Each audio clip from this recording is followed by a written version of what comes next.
Waalaikumsalam warahmatullahi wabarakatuh. Baik anak-anak, terima kasih sudah berkumpul di sini. Sekarang sebelum memulai kegiatan, kita semua berdoa masing-masing sesuai kepercayaan masing-masing. Ibu pimpin ya. Sebelum mulai kegiatan, agar dirahmati Allah, dirahmati Tuhan Yang Maha Esa, agar kegiatan berjalan lancar, mari kita berdoa dimulai. Doa selesai. Terima kasih ya anak-anak. Sekarang nih kalian sudah berkumpul di sini. Ini kan beda dari kelas lain. Nah, sekarang bisa perkenalan dulu. Berkenalan dari siapa nih? Dari sini.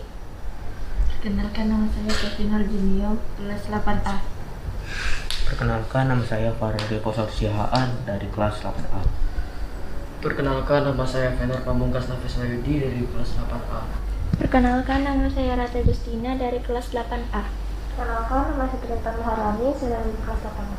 Oke, kalian sudah kenal Ibu ya? Ibu Nida dari Guru Bimbingan Konseling dari SMP Negeri 1 Batu Sopang, di mana kita bersama-sama belajar di sini. Oke, sekarang langkah-langkah yang akan kita lakukan adalah kita akan melaksanakan kegiatan konseling kelompok.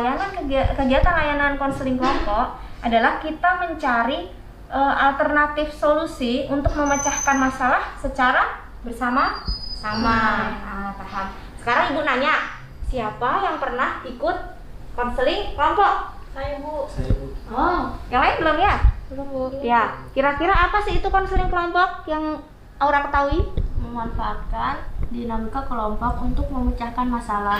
Oke, memanfaatkan dinamika kelompok untuk memecahkan masalah. Kalau Farel apa yang diketahui? Permecahan masalah secara kelompok. Permecahan masalah secara kelompok. Oke. Konseling kelompok, betul kata Aura dan Farel karena pernah ikut ya, jadi tahu. Konseling kelompok ini adalah kita memecahkan masalah melalui dinamika kelompok secara bersama-sama atau secara kelompok. Paham? Nah, itulah konseling kelompok. Kemudian, di konseling kelompok ini ada asas-asas yang harus kita ketahui dan harus kita terapkan. Yang pertama, ada asas kerahasiaan. Kalian tahu asas kerahasiaan? Jadi, kalian di sini ini kumpul bersama, kita membahas satu masalah, itu bersifat rahasia. Kita tidak boleh membicarakan setelah kita keluar dari ruangan ini atau setelah kita selesai dari kegiatan ini. Nah, masalah yang diutarakan teman-temanmu kita rahasiakan dari teman-teman yang ada di luar. Jadi hanya asas kesukarelaan. Kalian mengikuti ini, membahas ini dengan sukarela. Kemudian asas keterbukaan. Bagaimana kita terbuka? Kita terbuka sama-sama mengemukakan pendapat, mencari alternatif solusi untuk satu permasalahan. Kemudian asas kesukarelaan. Kalian sukarela dengan senang hati bersama-sama membantu masalah teman yang akan kita pecahkan nanti masalahnya. Paham ya? Kemudian ada asas kenormatifan, di mana kita harus menghormati pendapat teman satu dan teman lainnya. Ikuti Ibu mengucapkan janji kerahasiaan ya. Saya berjanji setelah keluar dari sini tidak akan mengungkapkan permasalahan dan apapun yang kita bahas. Sekarang sudah siap semua untuk memulai kegiatan? Siap, Bu. Oke, sip. Selanjutnya Ibu akan menanyakan apa yang belum kalian pahami dari yang Ibu jelaskan tadi? Atau ada yang ingin bertanya? Tidak ada, Bu. Tidak ada? Tidak ada, Bu. Oke, siap. Baik, kita akan masuk ke tahap selanjutnya. Dalam tahap ini Ibu akan bertanya dulu, siapa yang memiliki masalah paling rumit nanti atau paling ekstrim. Nah, kita bisa selesaikan dulu masalahnya ya. Nah, sekarang Ibu minta kalian mengungkapkan masalah kalian satu-satu. Ibu lihat, jujur aja nggak apa-apa, karena di sini kan kerahasiaan. Silahkan keterbukaan tadi dan dengan sukarela mengungkapkan masalahnya. Silahkan. Dari siapa? Siapa yang mengungkapkan masalahnya dahulu? Saya Bu, Iya. saya kalau belajar tuh jenuh Bu. Oh, belajar jenuh. Ya, di rumah bosen. Lebih suka belajar di sekolah daripada di rumah. Oke, baik. Saya Bu, Ya, Rati. kalau di rumah itu waktu belajar saya terganggu karena sering membantu orang tua Bu. Kamu sering membantu orang tua bekerja, Kak? Iya Bu, jadi waktu belajar terganggu. Oke, siapa lagi kira-kira yang akan mengungkapkan pendapatnya dahulu? Saya, Bu. Masalahnya dahulu ya. Ya saya kalau misalkan belajar di rumah itu selalu terganggu karena saya kecanduan main HP Bu. Kayak saya selalu main HP dari pagi sampai pagi. Kadang-kadang juga kalau bangun pagi itu sering telat bangunnya karena tadi malam sering main HP-nya. Kesiangan gitu ya? Iya Bu. Oke. Terus sekarang setelah Saya ya, Bu sering diganggu teman Bu saat belajar, jadi tidak belajar. temanmu sering main ke rumah Iya kan? Bu, jadi nggak enak Bu kalau ngusir. Oh iya, betul sekali itu. Sekarang di sini kira-kira nih dari temanmu kan sudah mengungkapkan berbagai masalahnya. Kira-kira masalah siapa dahulu yang akan kita bahas yang lebih intens dulu? Masalah Intan Bu. Masalah Iya, Intan. Intan kayaknya ya. Terlalu parah. Sekarang permasalahan dari Intan dulu. Silahkan diceritakan masalahnya seperti apa intensnya tadi. Saya kan kalau misalkan belajar HP itu kan harus fokus kan Bu ya.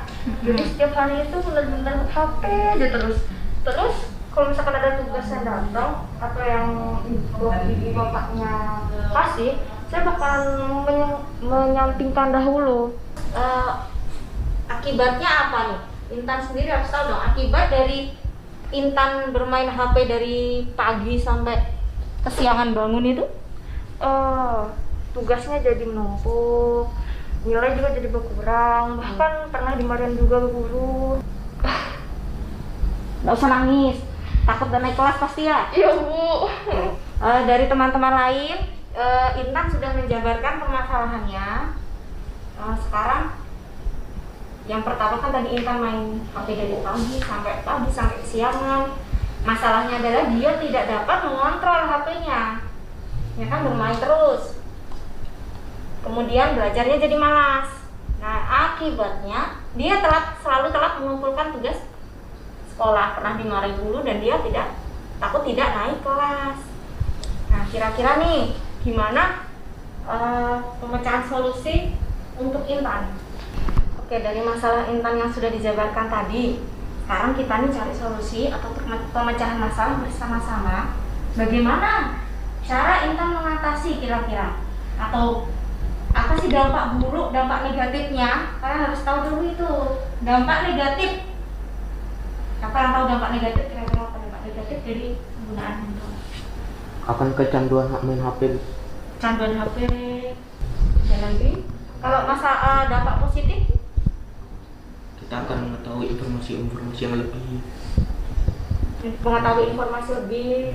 Tuh. Bisa mengerjakan soal dengan mudah Bu. Oh iya, belas. Apalagi kalau pas online ya kan? Iya. Betul. Itu dampak negatif dan positif, setidaknya kalian tahu. Ya, Intan juga tahu kan dampak negatif dan positif. Kalau untuk Intan sendiri dampak negatifnya? Ini untuk Intan sendiri karena kan sudah banyak bermain HP itu. Lupa mengerjakan tugas, lupa waktu juga, kurang juga untuk bersama keluarga, bersama dari Betul itu. Itu betul. Jadi kalian di sini kan tahu dulu apa sih dampak negatif dan dampak positif penggunaan handphone. Kemudian untuk solusi pemecahan masalahnya Intan gimana? Apa sebenarnya yang harus dia lakukan untuk mengurangi penggunaan handphone itu? Saya tahu Bu, Yang menurut aktivitasnya bisa diganti untuk kegiatan lain, misalnya berolahraga atau membaca buku. Terima kasih. Ya, sama-sama. Mengikuti ekstrakurikuler di sekolah atau di mana gitu. Oke. Bisa juga. Ada lagi? Lebih baik membantu orang tua Bu, Lebih baik membantu orang tua. Contohnya? menyapu halaman rumah, memasak, Ya, betul. mencuci piring. Nah, itu Intan, daripada main HP kan lebih baik membantu orang tua. Itu menurut Kevin ya. Intan kalau misalnya kamu berniat ikut ekstrakurikuler bisa aja ikut sama Rati kan. Rati nih kayak suka nari, jadi kalau misalnya berniat mau ikut bisa aja ikut. Nanti diinformasikan aja. Oh, terima kasih. Bu, kayaknya saya lebih milih buat ke perpus deh. Soalnya saya lebih suka untuk olahraga juga, kayak ikut drum band atau ikut olahraga voli. Ruang baca-baca, baru ekstranya ikut ekstra drum band atau yang lain. Oh gitu Ratih, karena dia lebih suka ke yang fisik gitu. Iya. Ya, berarti solusinya itu tadi ya dari kalian ya. Itu Intan itu setidaknya adalah yang bisa kamu ambil dari pendapat teman-temanmu, dari solusi yang teman-teman berikan tadi. Bisa sih Bu, semuanya bisa. Kayak misalkan sama Aura ke perpustakaan sekolah, terus juga bisa ikut ekstrakurikuler Gitu. Ya kurang jarang ya main sama teman-teman. Iya. Oke, begitu. Berarti kira-kira solusi buat Intan tadi, kalau wifi tadi gimana yang Farel tadi? Bisa sih Bu, bisa banget. Dan nanti saya bakal buat kesepakatan sama keluarga saya, terutama untuk orang tua dan kakak-kakak saya, dan mereka tahu untuk menggunakan wifi. Nanti begini, nanti Intan ibu kasih kontrak perilaku. Jadi gimana sih? Nanti Intan nulis ya, gimana apa yang mau Intan lakukan ini kan sudah diungkapkan nih. Iya. Nanti bisa dituliskan, terus konsekuensi kalau Intan melanggar yang Intan tuliskan. Misalnya tadi mau mengurangi HP, terus kalau ternyata Intan nggak bisa berubah atau masih pegang HP dan beda dengan yang dituliskan Intan, nanti ada konsekuensinya. Aku mau ku kasih HP ku dulu ke Mama. Boleh lihat? Yang memperagakan, boleh lihat.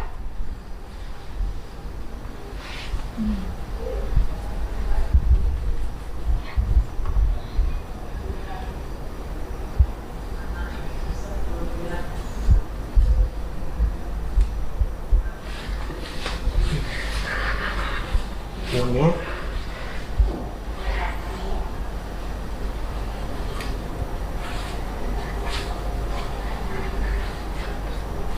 Nah,